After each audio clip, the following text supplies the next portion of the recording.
Halo, selamat siang, Miss dan rekan-rekan.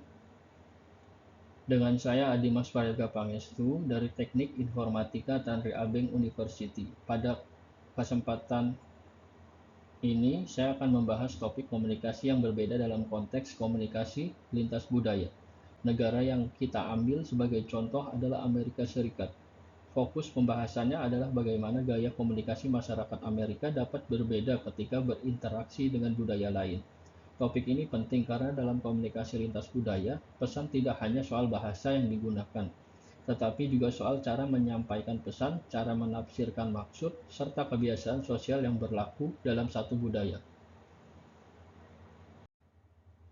Mengapa cara berkomunikasi bisa berbeda? Cara berkomunikasi bisa berbeda karena setiap orang membawa latar belakang budaya masing-masing.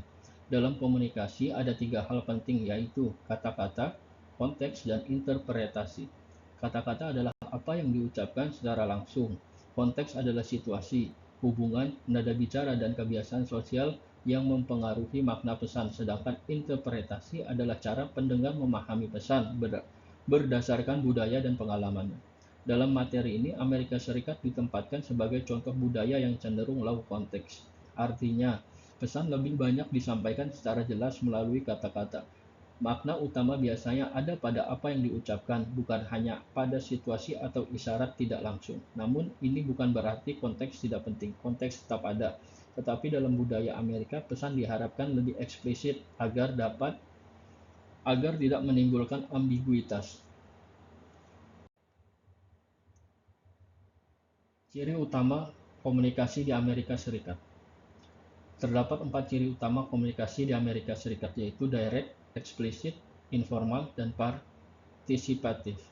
Pertama, direct atau langsung, pesan biasanya disampaikan menuju inti pembahasan tanpa terlalu banyak lapisan makna. Kedua, eksplisit atau jelas, permintaan, target, keputusan, dan tanggung jawab diharapkan dinyatakan secara terang. Ketiga, informal atau santai. Dalam interaksi kerja, penggunaan nama depan cukup umum dan hubungan komunikasi bisa terasa lebih terbuka. Keempat, partisipatif atau terbuka. Orang relatif bebas menyampaikan pertanyaan, ide, dan perbedaan pendapat. Tetapi perlu diingat, ini adalah kecenderungan umum. Gaya komunikasi tetap dapat berbeda tergantung wilayah, industri, usia, jabatan, dan kepribadian masing-masing individu. Gaya verbal atau cara pesan yang disampaikan. Dalam gaya verbal komunikasi Amerika Serikat sering menekankan kejelasan. Contohnya, pertanyaan seperti "What do you think?" digunakan untuk mengundang pendapat secara langsung. Kalimat "Can you send it by Friday?"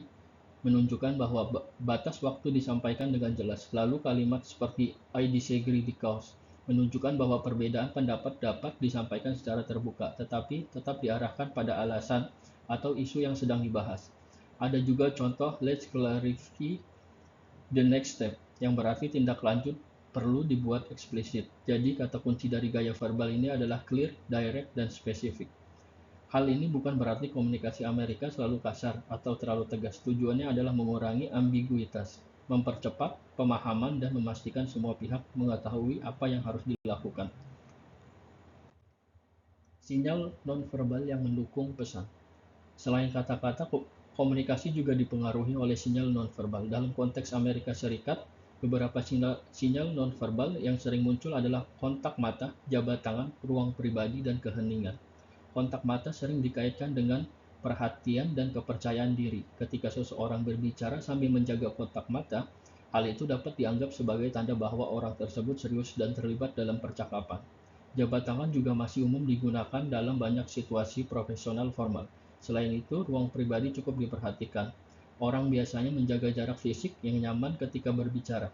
Keheningan juga memiliki makna. Dalam budaya komunikasi yang cenderung langsung, jeda yang terlalu panjang kadang dianggap perlu diisi atau diklarifikasi. Namun karena bahasa tubuh tidak selalu bermakna sama di semua budaya, kita tetap perlu memperhatikan situasi dan preferensi individu. Alur komunikasi dalam rapat. Dalam rapat, pola komunikasi yang sering terlihat adalah singkat, terstruktur, dan berujung pada tidak lanjut yang jelas. Alurnya dimulai dari sapaan singkat atau small talk secukupnya. Setelah itu masuk ke tujuan yang jelas, seperti agenda atau masalah utama yang ingin dibahas. Kemudian masuk ke diskusi aktif, yang berisi data opini, pertanyaan, dan masukan dari peserta rapat. Setelah diskusi, biasanya dilanjutkan dengan keputusan, yaitu apa yang disepakati. Bagian terakhir adalah action item, yaitu siapa melakukan apa dan kapan harus selesai. Contohnya, John mengirim draft Jumat, Maya review Senin, dan keputusan final Selasa. Dengan pembagian tanggung jawab yang eksplisit seperti ini, resiko salah tafsir setelah rapat dapat dikurangi.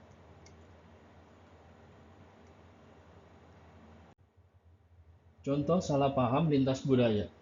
Contoh salah paham dapat terjadi ketika pesan yang dianggap jelas oleh satu budaya ternyata ditafsirkan berbeda oleh budaya lain. Misalnya ketika seseorang mengatakan "that might be difficult" dalam gaya komunikasi Amerika, kalimat ini bisa dipahami sebagai masih mungkin dilakukan tetapi ada kendala. Namun dalam budaya yang lebih tidak langsung, kalimat seperti itu bisa menjadi cara halus untuk mengatakan bahwa sesuatu tidak bisa dilakukan. Resikonya adalah keputusan dianggap belum final, padahal sebenarnya lawan bicara mungkin sudah menyampaikan penolakan secara tidak langsung. Karena itu, cara adaptasi adalah menggunakan klarifikasi eksplisit. Misalnya dengan bertanya, apakah berarti opsi ini tidak bisa dilakukan? Apa keputusan finalnya? Atau apa langkah berikutnya dan siapa PIC-nya? Kuncinya adalah jangan hanya menebak maksud, tetapi konfirmasi dengan sopan agar kedua belah pihak memiliki pemahaman yang sama. Cara beradaptasi saat berkomunikasi dengan orang Amerika. Dalam komunikasi lintas budaya, tujuan kita bukan meniru budaya lain sepenuhnya, tetapi membuat pesan lebih mudah dipahami oleh kedua pihak. Saat berkomunikasi dengan orang Amerika, adalah beberapa hal yang bisa dilakukan. Pertama, nyatakan tujuan dan permintaan secara jelas. Kedua, berani bertanya jika ada bagian yang masih ambigu. Ketiga, konfirmasi deadline, PIC, dan keputusan. Keempat, pisahkan kritik terhadap ide dan kritik terhadap pribadi. Hal yang perlu dihindari adalah langsung menganggap gaya komunikasi yang langsung sebagai tidak sopan. Kita juga tidak boleh menganggap diam selalu berarti setuju. Prinsip utamanya adalah clear, respectful, and confirm. Artinya, pesan harus jelas, tetapi disampaikan dengan sopan dan hasil komunikasinya dikonfirmasi bersama.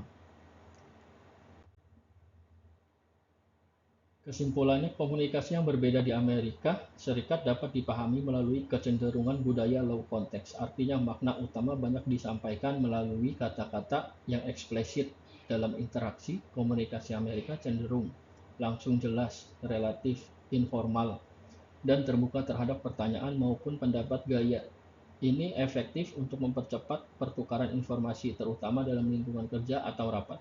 Namun gaya komunikasi ini juga dapat menimbulkan salah paham jika lawan bicara berasal dari budaya yang lebih tidak langsung. Karena itu, klarifikasi menjadi sangat penting. Keputusan deadline, tanggung jawab, dan tindak lanjut sebaiknya dipastikan bersama. Jadi komunikasi lintas budaya yang efektif bukan hanya soal berbicara dengan jelas, tetapi juga memahami bahwa setiap budaya memiliki cara berbeda dalam penyampaian dan menafsirkan pesan.